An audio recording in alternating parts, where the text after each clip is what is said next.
Bien, bonjour ou bonsoir. À partir de midi, je crois, on dit bonsoir, donc ça dépend des régions. Pour débattre tous les trois sur le thème des aidants salariés, une ressource pour les entreprises. Alors, ressource, atout, on va préciser le vocabulaire au fur et à mesure. Et ce que nous souhaitons mettre en valeur, c'est la spécificité, peut-être l'exemplarité, et en tout cas les solutions qui s'offrent à tous ceux qui ont, alors c'est selon, soit une double peine en étant et salarié aidant, soit une double richesse en apportant énormément de choses à l'entreprise et puis plus généralement à la société. Alors, pour les présentations, on les fait tout de suite. Je commence en étant particulièrement grossier par vous, Jean-Manuel Cupiec, mais maintenant, on ne peut plus, dans un sens ou dans un autre, on ne sait plus comment faire. Alors, vous représentez l'OCIRP. Vous avez fait j'allais dire, des salariés aidants votre... non pas votre ligne directrice, mais en tout cas une des caractéristiques que vous suivez au fur et à mesure chaque année, en précisant à la fois ce que sont les aidants salariés et en même temps ce qui change dans notre société chaque année, puisque notre société vieillit chaque année, ça c'est pas un scoop. Ensuite, avec vous, Frédéric Sintra, vous dirigez Marguerite Service. Alors vous allez nous expliquer ce que sont les marguerites, parce que, ah non, il n'y a pas d'S, donc ce qu'est la marguerite, ce que vous faites, de quelle manière vous venez directement en lien et vous répondez à la problématique que posera d'ailleurs Jean-Manuel tout à l'heure.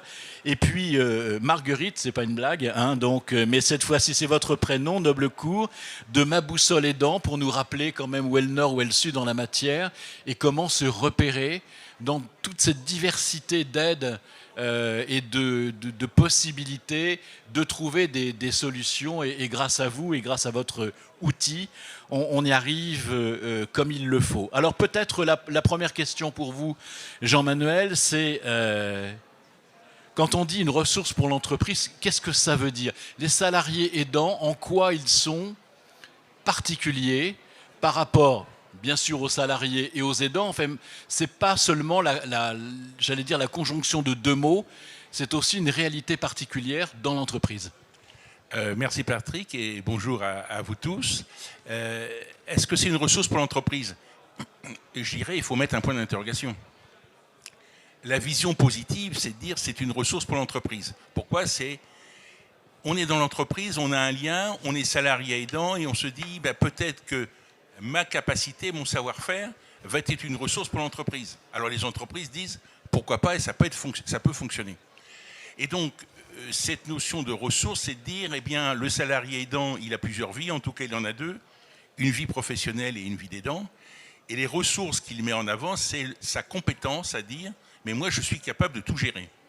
Hein, de tout gérer sur cet aspect de l'aidance.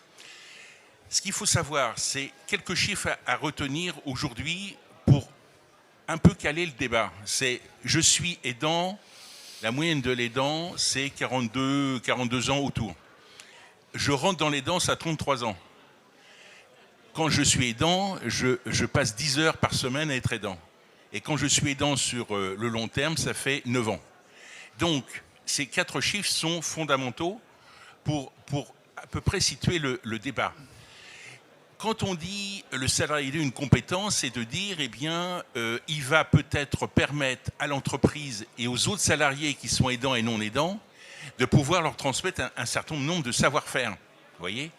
Et c'est fondamentalement ce qu'on met en avant de façon positive. Alors ça tombe bien, on a des marguerites, en tout cas Marguerite Service et puis Marguerite Noblecourt. La marguerite, quand on voit la marguerite face à l'aidant, l'aidant il parle à qui en premier? À son collègue, après à son manager, après à son DRH, après à la direction générale, après à la médecine du travail, après aux IRP et après au CSE. Vous voyez ? Et donc, globalement, cette marguerite, c'est si je suis aidant, je vais parler à qui en premier? À mon collègue, parce que c'est comme ça que ça va fonctionner. Et c'est là où on se dit, globalement, être aidant, dans cette solution et le fait qu'ils soient aidants et qu'ils soient en capacité de donner des choses, cette empathie qu'ils vont avoir, c'est vis-à-vis de leurs collaborateurs, de leurs salariés. Et c'est ça qui est intéressant. Et c'est pour ça qu'on dit c'est une ressource pour l'entreprise, oui, mais est-ce que l'entreprise le sait? C'est le deuxième point d'interrogation. Alors parfaitement, on parle d'abord à, on se repère par rapport à. C'est une main tendue vers ma boussole. Alors vous n'êtes pas du tout à l'ouest, mais en fait vous indiquez le nord, c'est-à-dire ce qu'il ne faut pas perdre à l'esprit lorsque on est salarié aidant. Et la première question, donc, c'est celle-ci, c'est comment faire pour se retrouver dans cette multitude de possibilités, de choix, d'informations, tout simplement, parce qu'on n'a pas une formation à l'aidance, ça n'existe pas, c'est pas enseigné à l'université, ni dans les écoles secondaires. Alors voilà, qu'apporte ma boussole aidant et comment l'utiliser? Merci et bonjour à tous. Ma boussole aidant a effectivement cette mission d'informer et d'orienter les aidants, en fait, de les aider à gagner du temps. Et en plus, quand on est actif et salarié, on en a très peu si on est aidant. Et de les aider, quand on est aidant, la priorité, c'est tout d'abord son proche. Donc sur ma boussole aidant, on va trouver l'ensemble des dispositifs, des ressources, des aides qui vont pouvoir aider le proche à activer l'ensemble des solutions qui vont lui permettre d'avoir la meilleure vie possible, entre guillemets, par rapport à ce qui existe autour de lui. Et en même temps, on va montrer à l'aidant ce qui existe pour lui en termes de droits, de dispositifs, d'associations qui vont lui permettre déjà peut-être de se reconnaître en tant qu'aidant et aussi de trouver un peu de répit, de repères, etc. Effectivement, donc c'est la possibilité déjà d'un propre repérage et la possibilité d'avoir des réponses à ces principales questions qui commencent peut-être par une identification. Hein, c'est pas évident de savoir qu'on est aidant. Je veux dire, c'est quelque chose qui... on ne fait pas des études pour être aidant. Ça vous arrive à un moment ou à un autre quand vous êtes face à des situations où vous, comme le disait Jean-Manuel, à la fois vous travaillez et en même temps vous devez répondre à l'aide constante, de plus en plus jeune d'ailleurs, d'aide donc à une situation de handicap, à une situation de perte d'autonomie du fait de l'âge, etc., etc. Alors concrètement, on fait comment quand on veut justement interroger sa boussole? Bon, il suffit de se rendre sur maboussoleaidant.fr et après on renseigne sa localisation, la situation de son proche, donc c'est son âge et ou sa pathologie, et puis on va rentrer par grande famille de besoin, pardon. Est-ce que je recherche une aide à domicile? Est-ce que je cherche que mon proche ait du lien social et se rapproche d'associations, pratique de l'activité sportive, ou est-ce que je recherche du soutien pour moi-même en tant qu'aidant, du répit? Et d'ailleurs, quand vous parlez d'auto-reconnaissance, d'identification, en fait, ce sujet-là, il arrive très très tard sur le parcours des aidants. En fait, c'est quand ils sont déjà épuisés et qu'ils vont pousser la porte de professionnels qui vont leur dire « mais attendez, vous êtes aidant », là, il peut y avoir un cheminement qui se fait. Et c'est aussi cette ambition-là de les attraper à un moment qui est un petit peu plus tôt et leur dire « oui, on va trouver ce qui va compter pour votre proche, qui va l'aider. Mais en fait, il y a peut-être aussi quelque chose pour vous, venez voir, pour faciliter ce chemin-là. » Alors, du côté de la mécanique de la fabrique derrière, il y a qui derrière ma boussole aidant? Est-ce qu'il y a, je veux dire, des institutions? Est-ce qu'il y a des entreprises? Est-ce qu'il y a, dans ces initiatives, qui porte ma boussole aidant? Ma boussole aidant, c'est un projet qui est né au sein de l'institution de retraite complémentaire Clésia et qui est maintenant une initiative qui est portée par l'Agir Carco, que je remercie. Et on est aussi, en tant que structure, nous sommes une coopérative qui permet ainsi, dont l'OSIP et Marguerite Service font partie, d'intégrer toute la chaîne de valeur de l'aidance pour pouvoir prendre des décisions de gouvernance ensemble en faveur de l'écosystème de l'aidance. Alors on va ensuite dérouler des exemples, des situations que vous avez eu à connaître. Je voudrais maintenant voir avec vous, Frédéric, pour Marguerite Service, alors Marguerite c'est au singulier, mais service c'est au pluriel.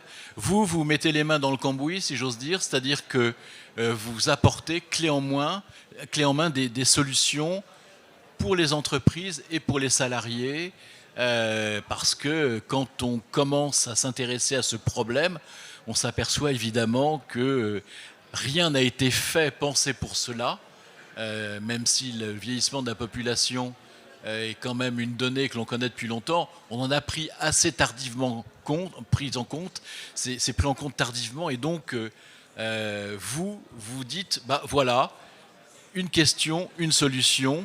Alors, quelle question et quelle solution?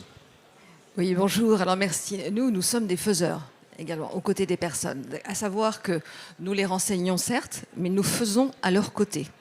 Et en fait, nous, Marguerite Service, nous sommes une structure de care management, et nous accompagnons les entreprises, les structures qui viennent en aide aux aidants et aux personnes fragilisées. En fait, à chaque fois qu'il y a une rupture de vie, et vous en avez cité quelques-unes, les personnes sont démobilisées. Quand elles doivent accompagner un proche en perte d'autonomie, ou dont la perte d'autonomie s'aggrave, elles ont pu s'en occuper d'une façon tout à fait autonome, et il y a un moment où ça devient encore plus compliqué. Alors lorsque l'entreprise a eu la bonne idée de contractualiser avec nous, le salarié, et d'ailleurs je vous rejoins quand vous dites il ne se reconnaît pas nécessairement comme aidant, il va voir dans quel cas de figure il peut nous solliciter. Donc sans se dire je suis aidant, aidez-moi. Donc il va nous raconter son histoire de vie avec son proche, conjoint, enfant et souvent parents vieillissants.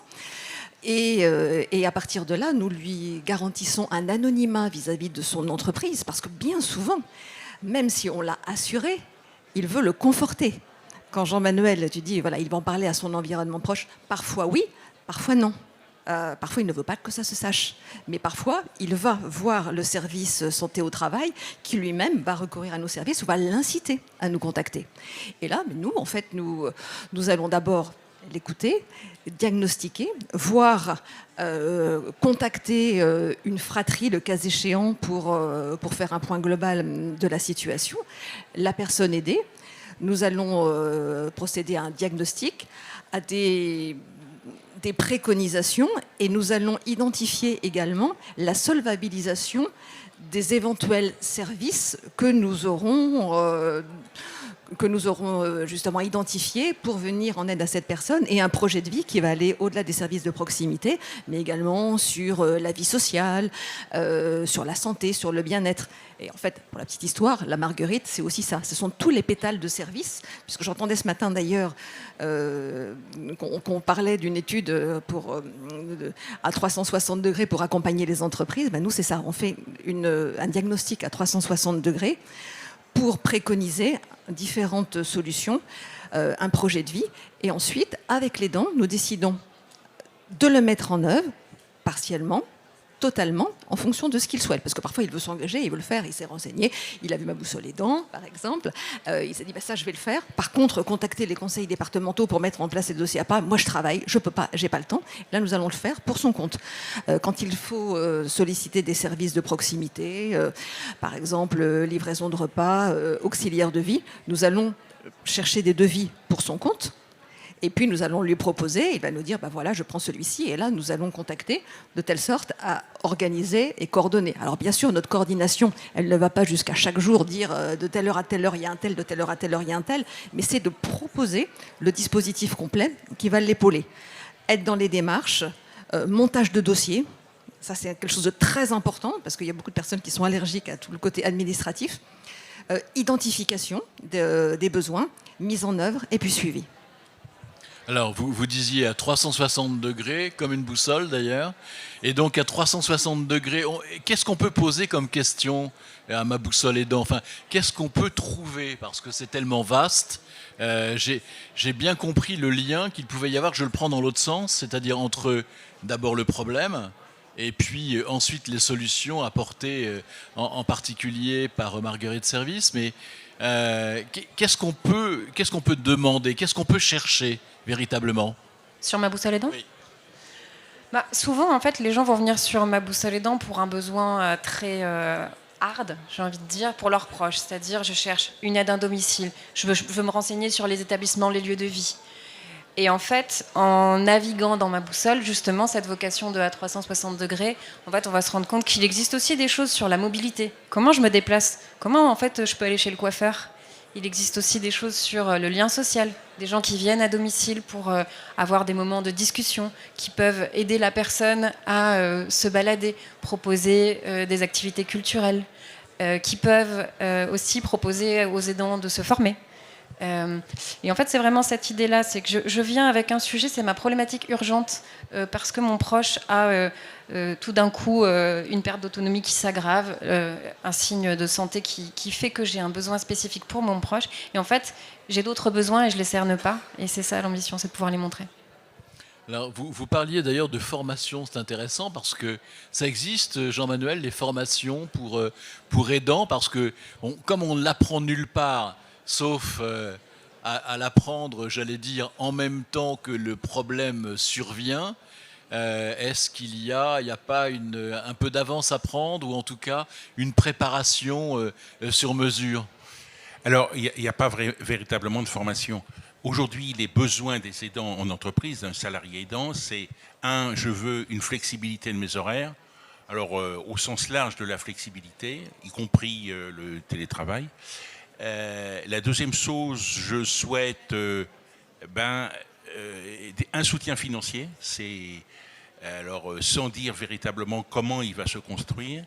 La troisième chose, c'est mettre en place un bouquet de services. C'est que je veux qu'on me donne des services pour m'aider à être aidant et tout en restant dans mon activité professionnelle.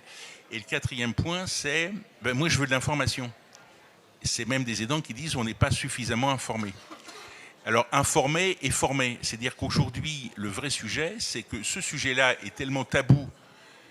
D'une certaine façon, il y a un déni d'être aidant. C'est-à-dire que ce que vous dites, c'est qu'on devient aidant quand on ne veut pas le voir, mais il y a un moment où on le voit, et donc là, on ne peut plus faire autrement. Et puis après, c'est la relation à l'entreprise en disant, mais qu'est-ce que je fais? Je le dis, je ne le dis pas. Et quand je vais le dire au dernier moment, parce que je ne peux plus faire autrement que de le dire. Donc vous voyez que ce n'est pas un long fleuve tranquille, loin de là. C'est-à-dire que c'est quelque chose de compliqué. Et je ne vais pas dire du jour au lendemain, je deviens aidant parce que c'est comme ça, et j'affirme. Pas du tout, c'est pas du tout comme ça que ça se passe.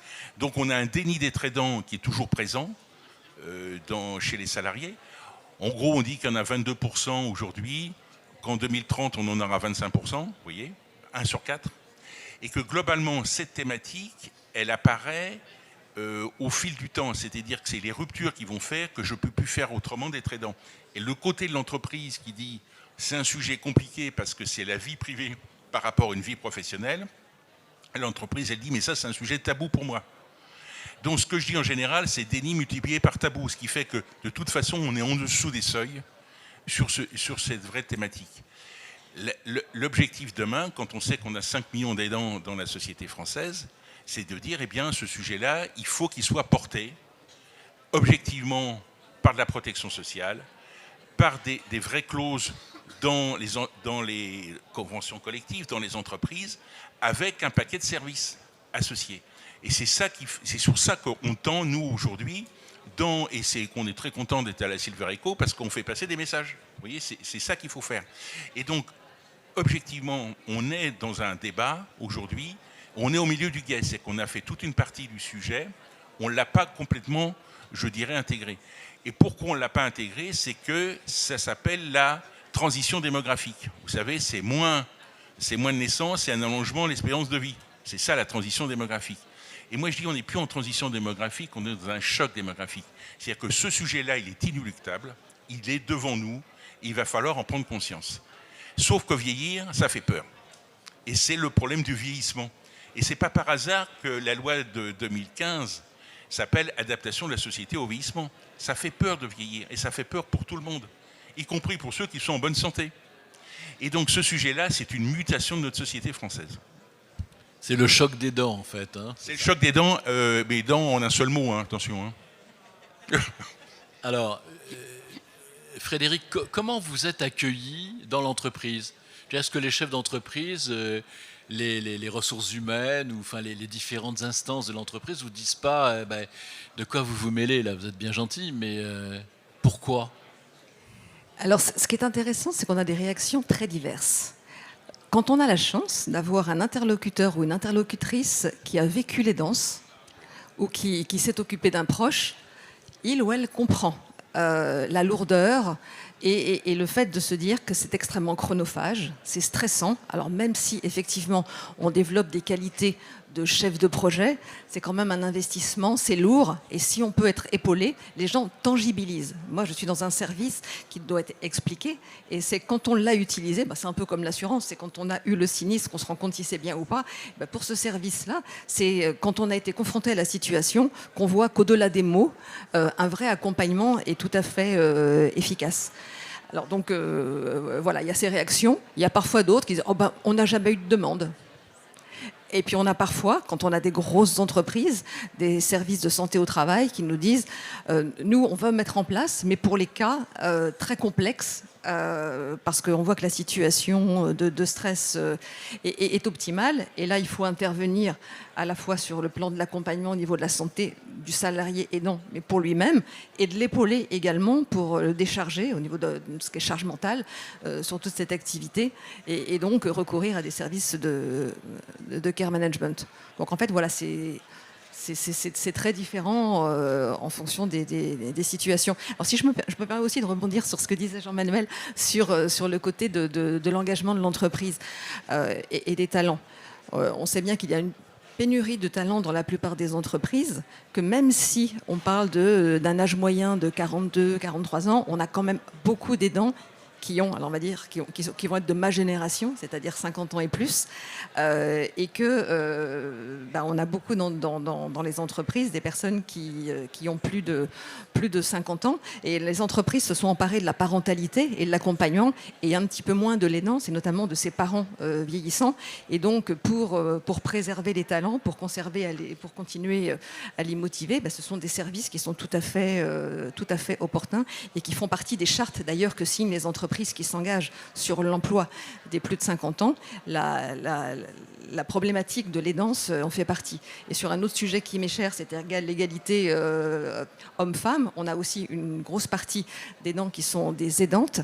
Et je rajouterais que 33% à peu près des femmes de plus de 50 ans, de 55 ans, qui sont salariées, ou actives en tout cas, sont en situation d'aidance. Donc, quand on participe aussi à mettre en place des solutions comme les nôtres, on contribue aux indices RSE de l'entreprise par la prévention, par la qualité de vie au travail, par l'égalité homme-femme. Et donc, ce sont des atouts indéniables pour l'entreprise qui gagne en efficacité, en attractivité, en productivité et également en réduction de temps de travail. Donc, c'est tout bénef. Alors Marguerite, votre site Ma Boussole Aidant, on a bien compris, enfin pour ceux, je vous encourage d'ailleurs à aller dessus, parce qu'on peut naviguer très facilement et rentrer, c'est comme une poupée gigogne, où on arrive à la solution et ensuite aux interlocuteurs qu'il faut justement attraper entre guillemets pour résoudre tout cela. Un site, c'est évolutif. Qu'est-ce que vous avez au début, dans l'architecture, vous aviez des éléments, j'allais dire peut-être moins nombreux, et aujourd'hui ils sont de plus en plus sophistiqués. Qu'est-ce qui est le plus consulté ? Vous nous parliez d'urgence, mais l'urgence c'est tellement vaste, c'est à 360 degrés comme la boussole. Et ensuite, de quel service ou de quelle information êtes-vous la plus... qu'est-ce que vous avez trouvé de plus chouette chez vous ? Qu'est-ce qui peut le plus motiver celui ou celle qui cherche ? Alors, il y a plusieurs questions. Il y en a plein. Oui. Ce que je vous disais tout à l'heure, les personnes, à la base, quand ils viennent sur le site de Ma Boussole Aidant, c'est sur une préoccupation de leurs proches. Donc, une aide à domicile, une aide technique, un lieu de vie, voilà, les premières préoccupations qu'on peut avoir pour son proche. Et quand on analyse les flux de navigation sur le site, on se rend compte qu'après, directement après, en fait, ils vont aller consulter soit des thématiques qui vont les toucher, eux, sur le soutien aux aidants, ou aller voir des témoignages, des décryptages sur finalement comment moi je me positionne. moi en tant qu'aidant, mais aussi moi en tant que personne, et moi sur les différentes facettes de la vie, donc la Marguerite revient, pour trouver un équilibre. Et aussi tout ce qui touche vraiment au lien social remonte beaucoup. Il y avait une deuxième question sur oui, qu'est-ce qui fait que en fait c'est le fait justement qu'aujourd'hui on arrive avec une problématique spécifique, et c'est d'arriver à mélanger à la fois du décryptage de ce pourquoi vient la personne, comment fonctionne le droit sur ces sujets, quelles sont les aides dont elle va pouvoir bénéficier, qui sont les 5 acteurs qu'elle va pouvoir contacter pour avancer concrètement sur sa problématique. Et cette mission-là, vraiment, on est en train de finaliser notre mesure d'impact, qui fait que, in fine, j'ai contacté une ou des structures qui font que j'ai avancé sur mon parcours. C'est vraiment ça. Effectivement, donc je comprends bien le cheminement. Est-ce que finalement, quand on regarde tout ça, est-ce que vous pensez qu'en aidant les salariés aidants, justement, vous avez un impact à la fois, bien évidemment, pour rendre service aux salariés aidants qui est un peu perdu, qui doit se battre contre le temps en particulier, en le soulageant de démarches administratives, en opérant directement sur le terrain, mais est-ce que vous avez l'impression que vous aidez aussi les entreprises et plus généralement, alors là on va prendre une dimension au-delà, la société du bien vivre ensemble. Jean-Manuel, Frédéric, et je pense que là-dessus, la question est assez vaste pour que vous puissiez vous exprimer sur la même. Donc, ça va, Jean-Manuel, Oui. ou je la répète? Non, c'est bon. C'est un vrai sujet parce que globalement, quand on voit les dents, il va être présent, il va être absent, il va être présent. Et donc, et c'est un coût caché pour l'entreprise. Alors, si on veut dire combien ça coûte, en gros, c'est 10% d'une masse salariale. 10%, c'est un chiffre significatif. Et qu'est-ce qu'on met dedans? On met l'absentéisme, mais on met le présentéisme. C'est-à-dire que je reviens dans l'entreprise, mais ma tête, elle n'est pas là parce qu'elle est à côté de mon aidant. Plus après, la productivité, la désorganisation. Et donc, vous vous rendez compte que ce sujet de l'aidance, eh bien, c'est un sujet de coût caché pour l'entreprise qui le sait mais qui ne veut pas le voir. C'est le côté tabou de l'entreprise en disant « mais qu'est-ce qu'on va faire sur ça ?» Et le message qu'on veut faire passer, c'est de dire « mais si vous en occupiez, ça coûterait moins cher ». En disant eh ben, il faut protéger vos aidants, en leur mettant d'une certaine façon la capacité de dire ben, il faut que vous soyez mieux dans l'entreprise parce que ce parcours que vous faites, il va être long. Aujourd'hui, on n'est pas encore dans cette mutation, loin de là. Néanmoins, cette prise en compte, vous regardez toutes les études sur l'absentéisme.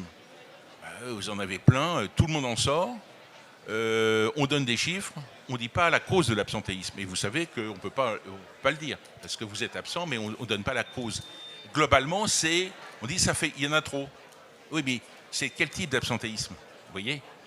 Et ce sujet-là, il faut que les entreprises s'en saisissent en disant il faut faire quelque chose de plus. Tu parlais tout à l'heure de la RSE. Ben, c'est un bon sujet, la RSE, parce que c'est la responsabilité sociale des entreprises. Pourquoi c'est pris en compte, mais pas suffisamment pris en compte dans, vous savez, ce qu'on appelle le ESG, environnement, social, gouvernance. Vous savez, c'est le fameux truc qui date de 2014, on est en 2024. Eh bien, on va avoir une obligation d'avoir des rapports sur ce sujet-là et sur l'aspect social. Donc, on a une mutation de notre société de dire une entreprise, ça va être noté comment demain? Ça va être noté par sa capacité financière et sa capacité extra-financière.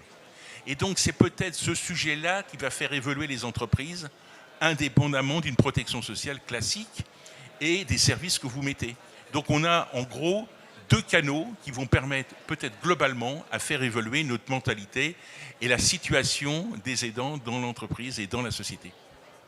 Alors Frédéric, comme disait Léo Ferret, c'est extra, puisqu'on parlait des critères extra-financiers, mais qu'est-ce que, lorsque vous avez l'écoute d'un chef d'entreprise, est-ce que vous avez l'impression que ce chef d'entreprise entend à la fois ce que vous lui dites pour son entreprise et pour son rapport au salarié aidant et pour aider le salarié aidant à être présent dans tous les sens du terme dans l'entreprise. Est-ce que vous pensez que dans sa démarche, il y a aussi autre chose, il y a une vision peut-être pour demain? Voilà, c'est le vivre ensemble.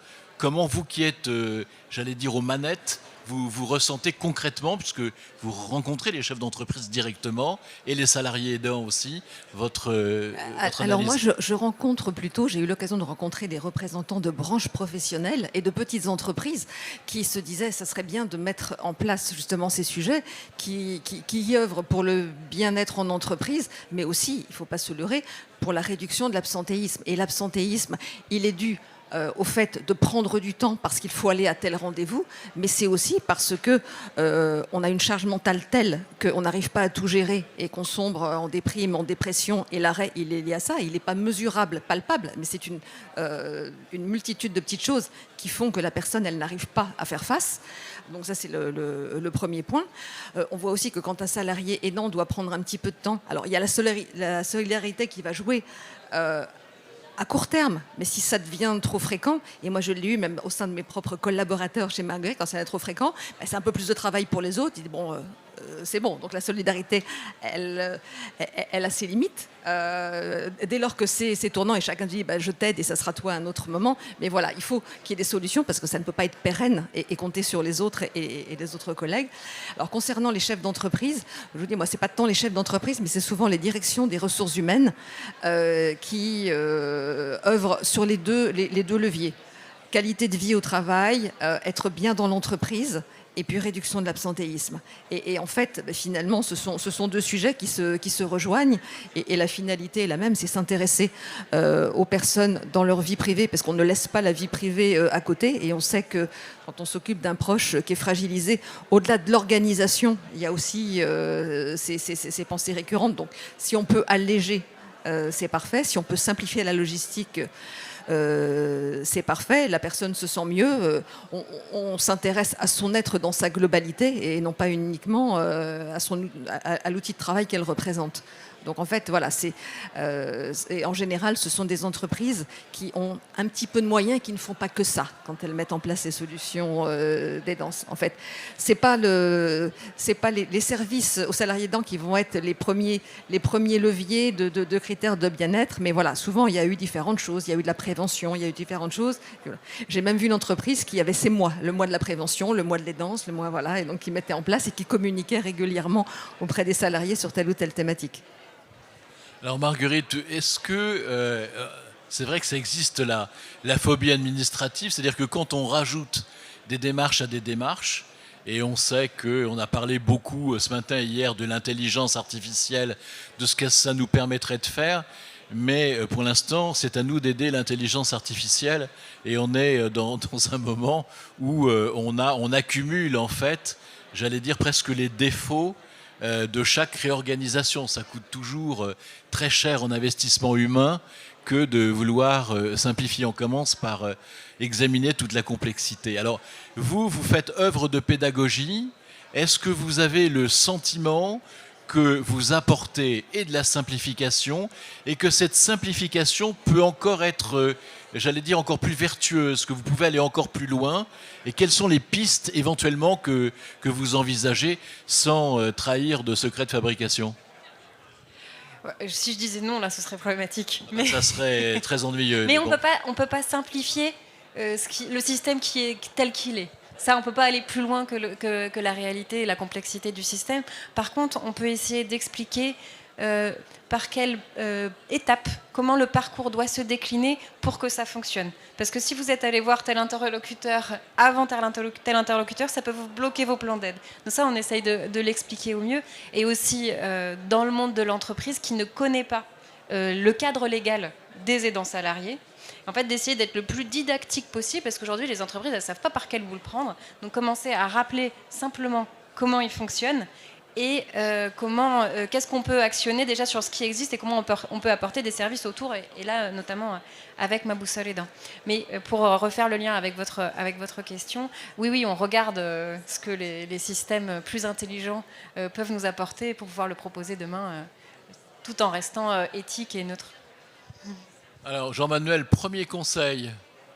Je ne sais pas si je suis salarié aidant, je sais que je ne peux pas y arriver en tout cas. Enfin, j'y arrive, mais j'y laisse ma santé, j'en peux plus. J'ai des enfants en bas âge, j'ai mes parents dont il faut que je m'occupe. Moi-même, dans l'entreprise, il faut que je sois performant. Ça fait beaucoup, beaucoup. Et à long terme, ça risque d'être extrêmement coûteux, non seulement pour ma santé, aussi pour ma famille, aussi pour mon équilibre de vie et aussi pour l'entreprise tout simplement parce que on peut imaginer que si j'arrive à faire tout ça, c'est que finalement j'ai conscience à la fois de ma qualité de salarié et en même temps de mes engagements en tant qu'aidant. Alors voilà, je suis un peu dans l'expectative, je ne sais pas trop quoi faire. Comment réfléchir à l'endroit, voilà. Mettez-vous à la place de... Alors déjà, c'est la prise de conscience d'être aidant. C'est qu'avant d'être aidant, on fait des choses, mais on n'est pas forcément conscient d'être aidant. Comme M. Jourdain. C'est comme M. Jourdain, tout à fait. Donc il y a cette prise de conscience qui doit être faite en disant là, mon cadre de vie personnel va changer. Après, ce qu'on pense avec ce poids que va avoir le salarié en disant mais j'ai des objectifs de productivité dans l'entreprise, comment je vais le gérer? Et là, soit je le dis à mon DRH, soit je le dis pas. C'est très simple. Hein, et si je le dis pas, c'est que pour différentes raisons, parce que c'est ma vie personnelle et je veux pas en parler, ou c'est je suis déjà un peu en fragilité dans mon emploi. Et ce qu'on nous pensons, et ce qu'on a mis en avant, mais aujourd'hui ce n'est pas encore le cas, c'est d'avoir des référents aidants dans l'entreprise. C'est-à-dire quelqu'un qui est un collègue et qui va dire moi j'ai une capacité parce que c'est le plus, j'ai été aidant, je l'ai été, je ne le suis plus, mais j'ai un savoir-faire et je vais te donner déjà des conseils pour te dire, pour t'organiser. Et je pense que ça, c'est un sujet qui peut être fait après avec des associations, en partenariat avec vous, parce que c'est le rôle. Donc cette prise de conscience, c'est le moment ou jamais de le faire. Et je pense que les référents aidants, qui n'existent pas en disant il faut qu'il existe dans les entreprises à 50 salariés. Vous savez que vous avez des référents handicap à 250 salariés dans les entreprises. Il faut baisser le seuil et faire en sorte que ce sujet-là, eh bien, il soit un peu, entre guillemets, banalisé. Alors on va reprendre le thème dont on n'a pas dévié d'ailleurs, hein, les salariés aidants avec toute leur typologie, qui sont souvent des salariés aidantes d'ailleurs. Elles sont là, on dit qu'elles sont, enfin c'est une interrogation, une ressource ou un atout pour l'entreprise. En quoi sont-elles une ressource et un atout? Parce que pour l'instant, on a parlé de leurs difficultés, du fait que l'entreprise doit faire avec, mais elle est plus ou moins à l'écoute, effectivement. Frédéric, vous nous disiez que lorsque le chef d'entreprise ou la chef d'entreprise a connu ce type de situation, elle était beaucoup plus ouverte, et on le comprend. Mais il y a aussi cet aspect, j'allais dire, plus abstrait, de dire, et je pense que c'est un argument que vous utilisez aussi, de dire au chef d'entreprise, vous avez la chance, entre guillemets, pas seulement le constat qu'il y a 1, 1, 2, 3, enfin je ne sais pas, salariés dans votre entreprise. Comment vous arrivez à, j'aime pas le mot positiver, ça ne veut rien dire, mais simplement à montrer que un salarié aidant ou une salariée aidante, c'est une ouverture, c'est effectivement une richesse. Tout dépend comment on cherche le trésor, pour parodier La Fontaine. Est-ce que je fais du politiquement correct et je vous réponds? Allez-y. Moi, je n'emploie pas, je ne dis pas que c'est une ressource. En revanche, moi, et là je vais retourner, c'est que j'ai des personnes qui postulent dans l'entreprise, chez Marguerite Service, et qui me disent j'ai été aidant. Et là je sais qu'elles ont développé des compétences. Je vais vous donner un autre exemple. Force Femmes est une association qui aide les femmes cadres, notamment de plus de 45 ans, à se repositionner sur le marché du travail et qui parfois en province n'y arrivent pas nécessairement pour X raisons. Et quand elles ont été aidantes, justement, les personnes de Force Femmes leur permettent de mettre en valeur tout ce qu'elles ont pu faire parce qu'elles ont développé des compétences à ce moment-là de chef de projet. Moi, c'est comme ça aussi que je définis le métier de care manager. Hein. C'est un wedding planner, un chef de projet, tout ce qu'on veut.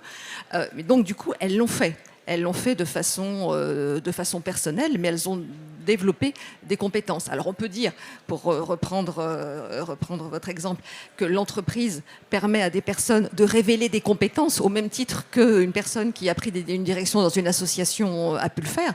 Là, elles l'ont fait parce qu'elles ont dû, ces personnes ont dû tout gérer, penser à tout. Donc c'est de la chefferie de projet. C'est de la chefferie de projet. Donc à partir de là, oui. Mais c'est vrai que je l'emploie assez peu en argumentation, puisque je suis plus là pour dire il y a des chefs de projet à côté, donc chez Marguerite, qui vont aider justement vos collaborateurs, vos collaboratrices à continuer à avoir une vie active la plus harmonieuse possible, et on sera à leur côté. Alors avec Ma boussole aidant, je l'ai dit, on ne perd pas le nord, mais on peut aller plus loin. C'est-à-dire que la boussole, en fait, ça dépend de quel côté on se tourne pour trouver justement ce qu'on cherche. Est-ce qu'il y a avant tout un moteur de recherche? Parce que moi, si je suis salarié aidant, finalement, comme j'en ai l'intuition, je le crois, on me l'a dit, ou en tout cas, j'espère trouver des solutions, mais je ne sais absolument pas par quel bout commencer. Comment je fais? Je fais ma boussole aidant et puis j'attends. Et boum. Bon, on a essayé de construire la plateforme qui soit la plus intuitive possible, mais déjà avant, il faut déjà y accéder. Et ça, c'est le premier sujet, parce que on s'appelle Ma boussole aidant, donc il faut déjà se dire que... Et tout l'enjeu, c'est de se positionner au bon endroit sur le parcours, soit digital de là où les gens naviguent, soit dans leur situation de vie, pour qu'ils se disent « Ah oui, je vais me rendre sur ce site internet-là pour trouver des réponses ». Et là, pour le coup, les entreprises commencent à prendre leur part sur ce sujet-là et nous contactent parce qu'elles savent qu'elles doivent pouvoir informer les aidants, leurs salariés, sur ce qui peut être fait. Et après, une fois qu'on se trouve sur le site, on a essayé, comme je le disais, de faire quelque chose d'intuitif où on n'a pas besoin de donner son nom, son mail, etc. parce que c'est une situation qui est intime, personnelle, et on ne veut pas être intrusif. Donc on essaye d'en savoir le moins possible, mais suffisamment pour donner des réponses. Et on a proposé aussi des modules pour pouvoir faire le point sur sa situation. Je ne sais pas où j'en suis. Il y a trop de choses. Là aussi, il y a des possibilités. Donc vous participez et à l'information et à la formation dont parlait Jean-Manuel, et au début de solutions qui seront accompagnées et qui seront, j'allais dire, proposées par Marguerite, donc par Frédéric en particulier. Bah, je crois qu'on a fait le tour de la question. Est-ce qu'il y a quelque chose qu'on n'a pas vu encore? Alors on a bien compris que ressources, oui, mais il ne faut pas s'arrêter, il ne faut pas faire de l'angélisme. C'est une situation difficile, c'est une situation angoissante, que de se dire qu'on fait tout en même temps et que Shiva avait plusieurs bras, mais tout le monde n'a pas plusieurs bras, et qu'il faut, en parler si on le souhaite. En tout cas, Jean-Manuel disait qu'on commence à en parler vraiment autour de soi. C'est donc... il faut rencontrer des gens qui ont une qualité d'écoute. Il faut que cette qualité d'écoute, elle se traduise par un soutien qui peut être dans l'entreprise, qui peut être hors de l'entreprise, qui en tout cas qui participe du cheminement pour une meilleure information, mais pas que, aussi dans une écoute assez fine des collègues et de l'entreprise, et c'est fini le raisonnement en silo, il n'y a pas les RH, la vie professionnelle, la vie familiale, etc. Tout ça, ça peut voler en éclats lorsque l'on connaît un accident de la vie, ou quand on a une charge vraiment, vraiment trop lourde sur les épaules et sur les genoux.